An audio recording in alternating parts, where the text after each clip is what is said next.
Hello and welcome to another episode of Around the Verse, our weekly look at Star Citizen's development. I'm Sandy Gardner. And I'm Chris Roberts. Happy holidays, everyone. On today's show, we take a look back at 2017. Yep, we started the year by delivering updates to Star Citizen Alpha 2.6 and ended it with the release of Alpha 3.0, which introduced many new features, including our procedural planetary tech and mission system. We saw an Idris battle at Gamescom and expanded CitizenCon to include Dev Panel's interactive booths and more. Yeah, CitizenCon was really fun. And also downloading game updates got faster thanks to the Delta Patcher. And we introduced a whole range of ships and vehicles, from the nimble Nox to the massive consolidated Outland Pioneer. Let's check out these highlights and more in this 2017 retrospective. Welcome back to Burndown. Hey everyone, welcome to Mug Smashers. Hey everybody, welcome to this week's Citizens of the Stars. Welcome to another edition of Lore Maker's Guide to the Galaxy. Hello, and welcome to another episode of Around the Verse. Look what we got from a fan in Switzerland. He sent us lots of sugar, obviously. Swiss Toblerone, Swiss Caramel, Swiss Knife. From Zurich, Switzerland, Martin Whip. Yeah, and sent us a t-shirt from his organization. Thank you very much. Check this out. Bold. Shalure, Zadath Akathon, Mina. Both Andy and Patrice weren't speaking English, obviously. They were speaking Vandal. All of these things are going to be, elements that you can put, within your basic job description, and then only people that have compatible interests could potentially see that. Further, you'll be able to isolate the number of people, the types of people that can actually respond to these things, so that you can only engage in this type of, contractual, transaction between friends or players in your organization, or just anybody that's got compatible interests, and then it's up to players to basically figure out, how far out they want to extend their trust. So what I'm going to do is I'm going to add a subdivision. So what that's going to do is just add more polygons, and you'll see it kind of just smooths out the object itself. We're working very hard on the Heavy Armor class for both Marine and Outlaw. We now have the 3D concept for the Heavy Outlaw going through rounds of feedback, and once that concept's approved, it'll move right on into the high poly modeling phase. Sort of the idea was that the Avenger used to be sort of their sort of premier dogfighter, and then the Hornet came out and just kind of blew them out of the water. Of the 4 planets that are here, basically only one of them, Armitage, right here, is habitable. To bring online character customization, you need a lot of different departments working together, and that's going to come from design, it's going to come from art, and it's going to come absolutely from the engineering side. And two there points. You go. So nice. Yeah. That's basketball. Yeah, I kind of break salvage down into 2 different concepts. One is what I'd call scavenging, which is when you're actually extracting entire pieces of value from other ships. Could be engines, could be weapons, could be cargo, whatever. And then there's also what I'd call scrapping, which is basically the extraction of the raw materials. You're actually pulling off, the metal plating from, the wings and stuff like that. We are going to build a schedule live in front of the backers and with your input.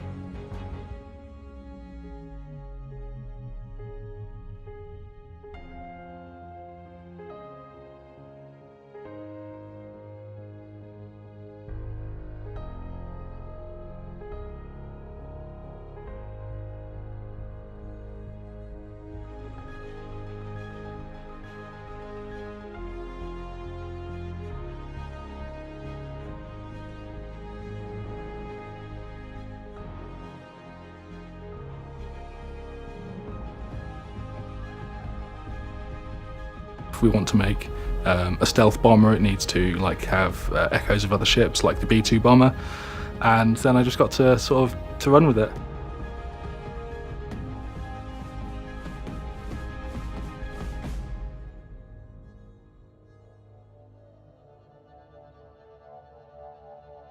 I bring in a sun, and then I give it children, whichever planets. And then I give those children, whichever moons, and then I can give those children, which are, satellites. And I can very easily give them an orbital distance and just have, created the whole thing in a matter of minutes. When trying to answer the question, how we network Star Citizen, one of the first things we've got to think about is exactly who's going to do the work, who's going to network everything we have in the game. So the Atom 2.0 system encompasses a lot of different components to make ships fit within our new architecture. Let's test to see if this fix actually works now. We're going to do the impossible, cross the boundary, and try to place a crate. What makes working with our Planetech so different is the scale. When you would work on an FPS level, for example, you would, even if it's a very large map, you would cover like 4 kilometers. You don't have to worry about what happens outside of the playable boundaries. What we try to do in Star Citizen is basically cover all those elements. So you come in from a very far distance, fly close to the surface, you step out of your ship and you walk around and look at like the rocks and the ground and the details. You have to make sure you cover all these different ranges. And what intrigues me, and I kind of think I touched on it last year in an interview I'd done with Jared, he was talking to me about like, what were you thinking? And I'm just like, well, I think in multiplayer map mode. So I'm just like, okay, there's a Starfarer here. There's kind of a map in itself, but now I've got the luxury of kind of spreading that map around a kilometre square if I need to. So now we're getting a really good idea of how it feels for the player to explore and kind of traverse around these locations. So we're continuing to polish, but continuing to refine and just get that experience to a very high standard. So we're looking forward to the next release and then getting it out to the public and get people exploring. So this is never meant to be a replacement for facial animation, but rather something for the players to be able to run and to drive an actor in real time. Perhaps we should just get straight in.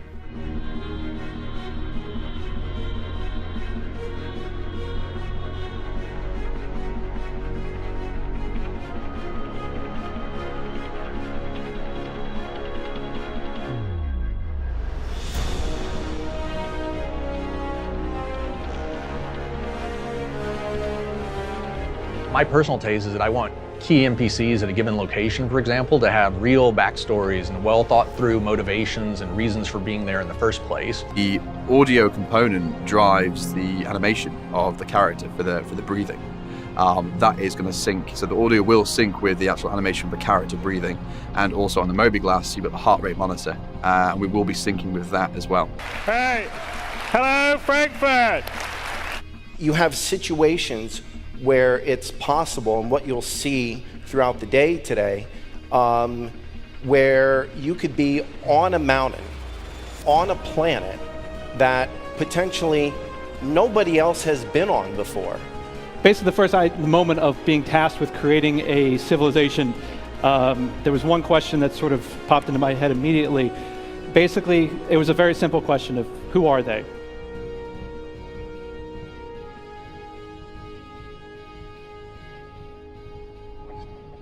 In doing the concept for it, I definitely had this thought of landing outside the town and peering and figuring out the lay of the land and then finding your mark and going for it. So the length of the ship has got bigger. For example for that would be the drone room. We're using the Reclaimer as the basis for how big this drone room can be. In about 3 days we got a first version of the city working. He's worked a lot on illumination, pollution. In other cases, we set up the scene and we did this video with the real rating inside the city and send it off to Chris.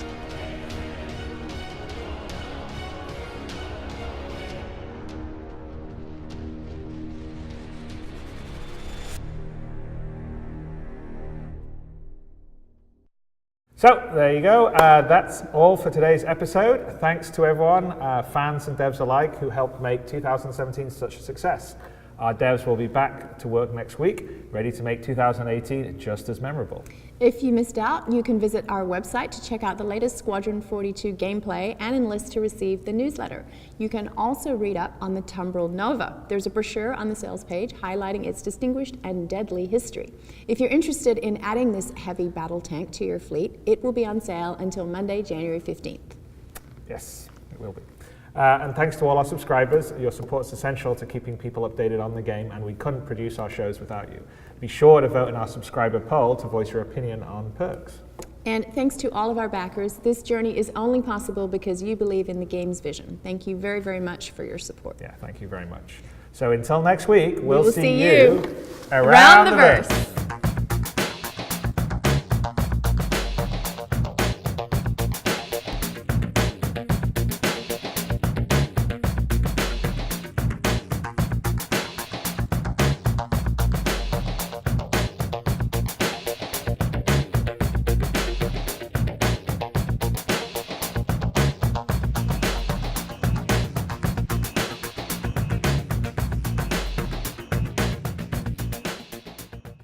Thank you for watching. So if you want to keep up with the latest and greatest in Star Citizen and Squadron 42's development, please follow us on our social media channels.